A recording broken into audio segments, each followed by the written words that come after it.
श्री शिवाय नमस्तुभ्यम। हर हर महादेव। दोस्तों, आप सभी लोग जानते हैं कि 12 दिसंबर 2024 गुरुवार को पड़ रही है मार्गशीर्ष महीने की द्वादशी तिथि, जो बहुत ही खास है। और दोस्तों, ये वो द्वादशी तिथि है जो कि मार्गशीर्ष महीने में गुरुवार को पड़ रही है, तो इस दिन का महत्व और भी अधिक बढ़ जाता है। और दोस्तों, इसी दिन किया जाने वाला पंडित जी द्वारा बताया गया 11 गेहूं के दाने वाला उपाय आप लोगों को जरूर करना चाहिए, क्योंकि दोस्तों ये एक ऐसा उपाय है जो कि हर दिन नहीं किया जाता। मार्गशीर्ष महीने में जो द्वादशी तिथि आती है उसी दिन किया जाता है, क्योंकि मार्गशीर्ष महीने में गेहूं के दाने का बहुत ही बड़ा महत्व होता है। और अगर आप लोगों ने इस उपाय को नहीं किया है या किसी कारणवश नहीं कर पाए हो, तो गुरुवार के दिन इस उपाय से मत चूकना। दोस्तों देखिए, ये दिन इतना खास होता है, इतना महत्वपूर्ण होता है।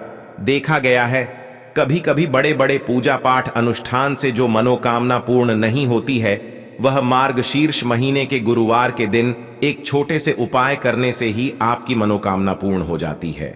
और बहुत सारे लोगों ने इस उपाय को किया भी है और उनको इस उपाय को करने का फल भी जरूर मिला है। अगर आप लोग भी इस उपाय को गुरुवार के दिन करना चाहते हैं, तो आप इस उपाय को पहले अच्छे से समझ लेना, सुन लेना, उसके बाद करना। आपको इस उपाय का फल जरूर मिलेगा। देखना, आपकी सभी मनोकामनाएं पूरी हो जाएंगी। दोस्तों, हम आपको यहां पर बता दें कि यह जो 11 गेहूं के दाने वाला उपाय है, ये उपाय पंडित जी ने अपनी अभी की शिव महापुराण की कथा में ही बताया है। और इस उपाय को करने से आपके घर में चाहे किसी भी प्रकार की दुख और समस्या क्यों ना चल रही हो, आपको उसका कारण भी नहीं पता है कि भाई ये समस्या किस कारण से चल रही है, उसका कुछ भी कारण हो सकता है। जैसे पितृदोष हो सकता है, काल सर्प दोष हो सकता है, या किसी भी तरह का मंगल दोष भी हो सकता है। और भी बहुत तरह के दोष होते हैं, कुछ भी हो सकता है। पर आपको इस उपाय को करने के लिए अपने दोष को पता लगाने की भी जरूरत नहीं है। आपके घर में किस कारण से इतनी दुख और परेशानी आ रही है, वह भी आपको पता लगाने की जरूरत नहीं है। बस गुरुवार के दिन इस उपाय को कर लेना, क्योंकि इसी एकमात्र उपाय को करने से आपके पूरे घर परिवार में सुख और शांति हो जाएगी। आपके घर में अच्छे अच्छे काम होने लगेंगे। आपकी जो भी मनोकामना होगी वह भी धीरे धीरे करके पूर्ण होना शुरू हो जाएंगी। अब हम समझते हैं इस 11 गेहूं के दाने वाले उपाय को आपको करना कैसे है, किसको करना है, किस समय करना है और कैसे करना है। देखो, उपाय बिल्कुल आसान है, बस समझने वाली बात है। ध्यान से समझिए, उसके बाद ही आप लोग जो है इस उपाय को जरूर कीजिएगा। लेकिन उससे पहले जो भी मेरे भाई मेरी प्यारी बहनें आज चैनल पर पहली बार आए हैं या मेरी आवाज आज पहली बार सुन रहे हैं, अगर आप भी महादेव के सच्चे भक्त हैं तो वीडियो को लाइक और चैनल को सब्सक्राइब जरूर कर लें और कमेंट बॉक्स में लिखे हर हर महादेव, जय मां लक्ष्मी। अब सबसे पहली चीज हम लोग ये समझते हैं कि इस 11 गेहूं के दाने वाले उपाय को इस गुरुवार के दिन किसको करना है। तो देखिए, इस उपाय को घर के सभी सदस्यों को करने की बिल्कुल भी जरूरत नहीं है। घर में से कोई एक मुख्य बड़ा सदस्य ही इस उपाय को करेगा तो उस घर परिवार के सभी सदस्यों को इस उपाय को करने का फल मिल जाएगा। पर वो बड़ा सदस्य कौन होगा, कौन व्यक्ति इस उपाय को करेगा? तो यहां पर देखिए, हम आपको बता दें, घर की जो बड़ी माताएं बहनें होंगी, घर की बड़ी माताओं बहनों में से कोई भी एक माता बहन इस वाले उपाय को कर सकती है। अपने पूरे घर परिवार के लिए घर में सभी सदस्यों को इस उपाय को करने की जरूरत नहीं है। मात्र घर की जो बड़ी माताएं बहनें हैं, उनमें से कोई भी एक माता बहन इस वाले उपाय को करेगी तो उसके घर परिवार के पूरे सदस्यों को इस उपाय का फल मिलेगा। अगर किसी कारणवश माताएं बहनें घर में उपस्थित ना हो या वो इस उपाय को ना कर रही हो, कुछ दिक्कत हो, तो भाई उस जगह पर फिर घर का कोई बड़ा व्यक्ति भी इस उपाय को कर सकता है। माताओं बहनों के कहने का मतलब ये था कि माताएं बहनें घर की लक्ष्मी होती है।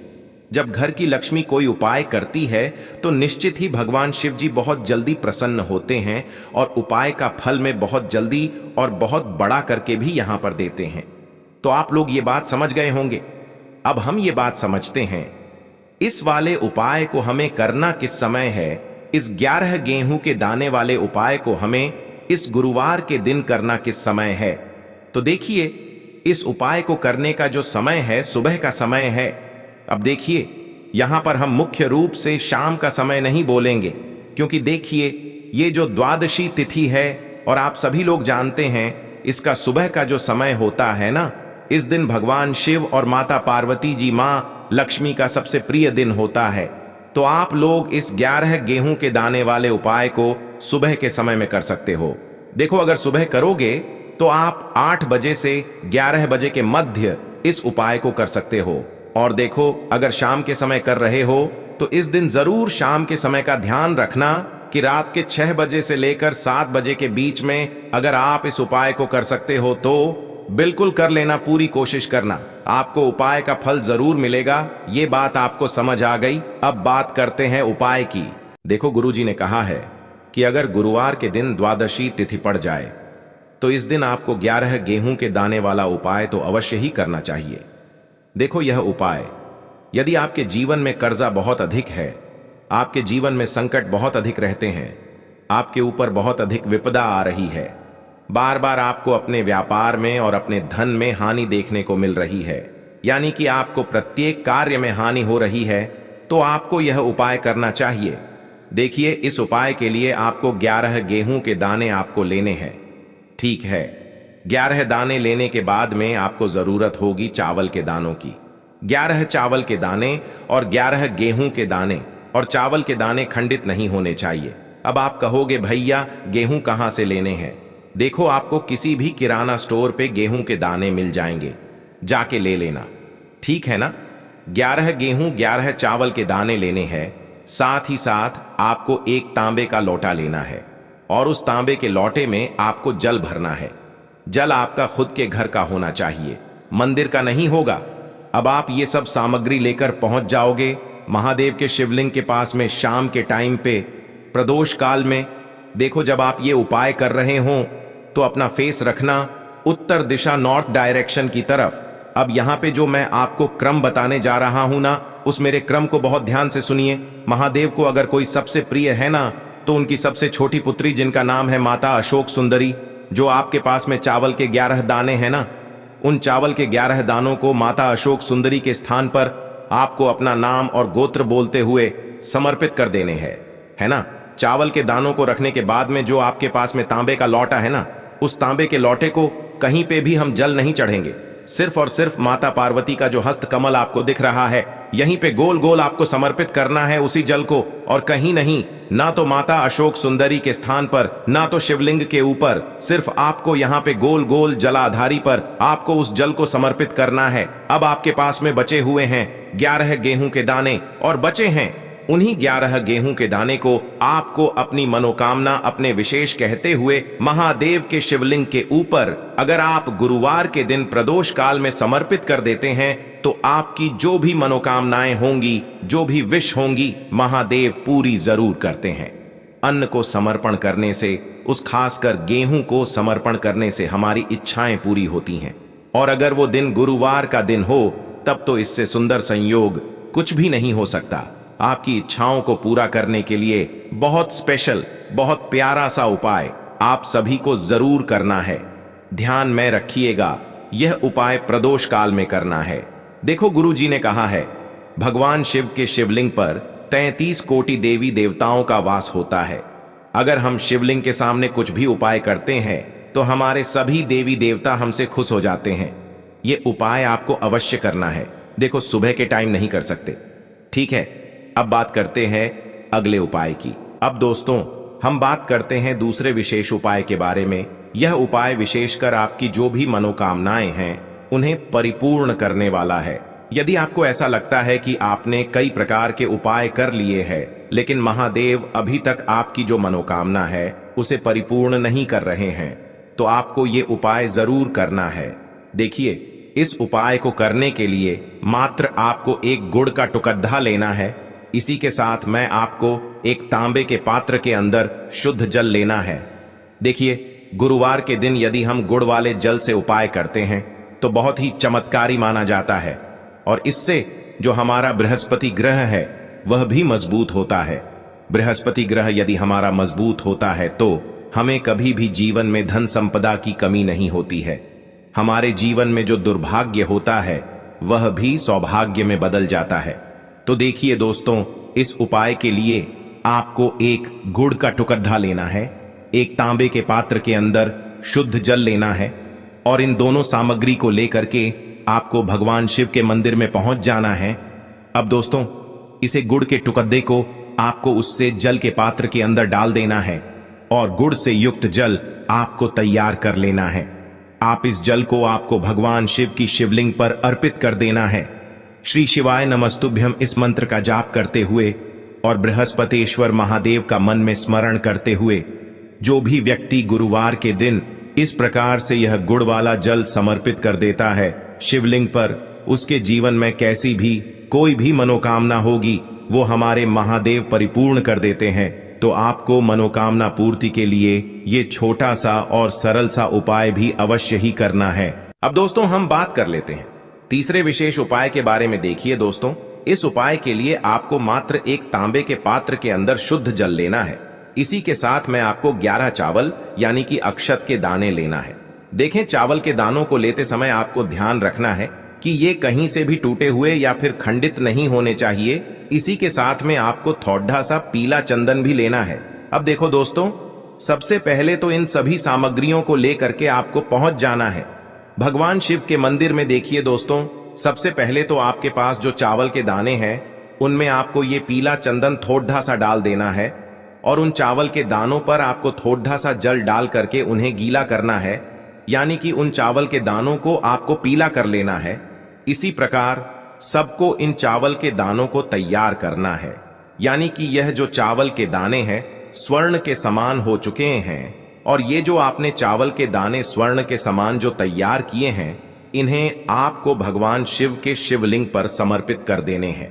बृहस्पतेश्वर महादेव का मन से स्मरण करते हुए देखो, गुरुजी ने बताया है कि जो भी व्यक्ति पीले चंदन से युक्त इन चावल को तैयार करके शिवलिंग पर गुरुवार के दिन इस प्रकार से समर्पित कर देता है, उसके जीवन में जितना भी दुर्भाग्य है वह सभी दूर होने लगता है और जीवन की जो दरिद्रता है उससे भी उसको मुक्ति मिलने लगती है। अब दोस्तों, अंत में जो आपके पास एक तांबे के पात्र के अंदर जल है, इसे भी आपको भगवान शिव के शिवलिंग पर अर्पित कर देना है। श्री शिवाय नमस्तुभ्यम इस मंत्र का जाप करते हुए और बृहस्पतेश्वर महादेव का मन में स्मरण करते हुए देखिए, ये सभी उपाय छोटे छोटे हैं लेकिन इनका जो फायदे है वह बहुत ही अधिक मिलेंगे। आपके जितने भी कार्य हैं वह सभी सिद्ध होते चले जाएंगे।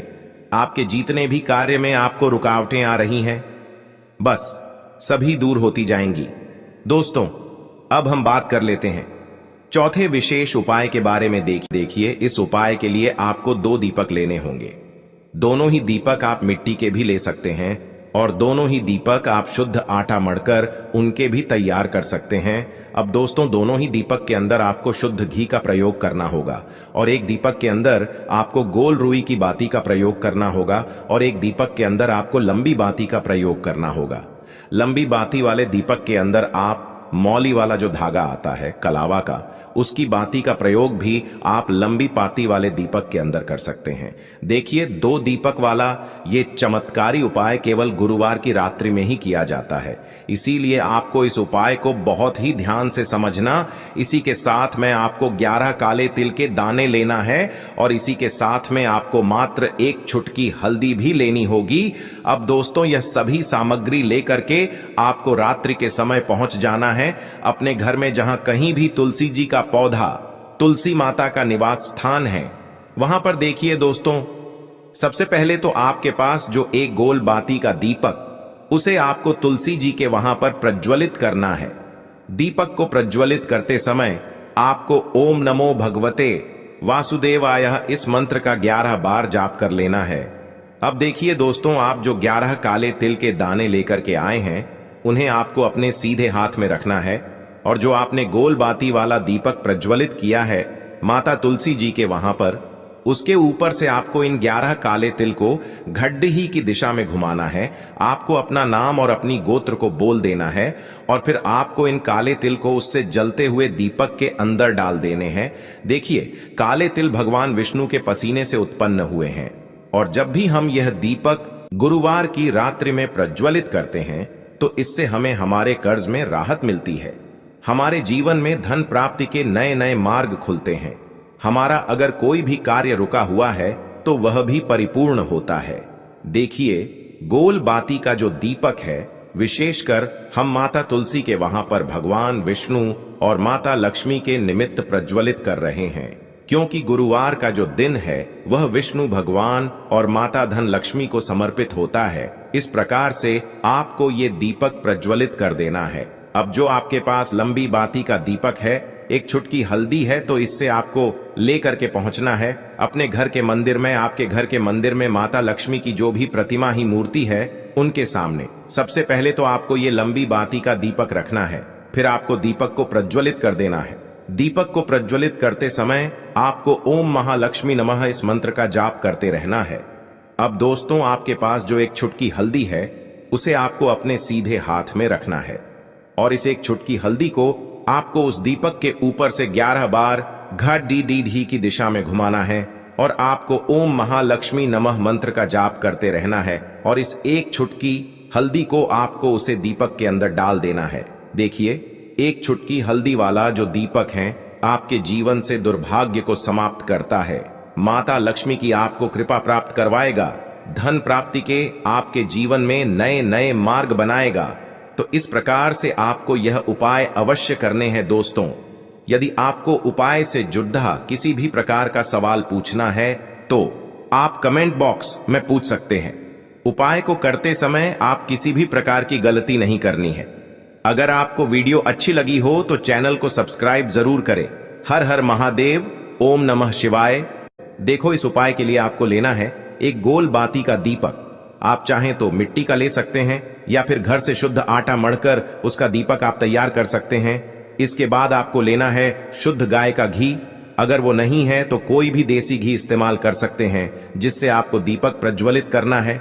देखो, अब ये सब सामग्री लेकर आपको जाना है प्रदोष काल में आपके घर पर तुलसी जी के घेरे के पास में। देखो, ये उपाय तो आपको अवश्य करना है।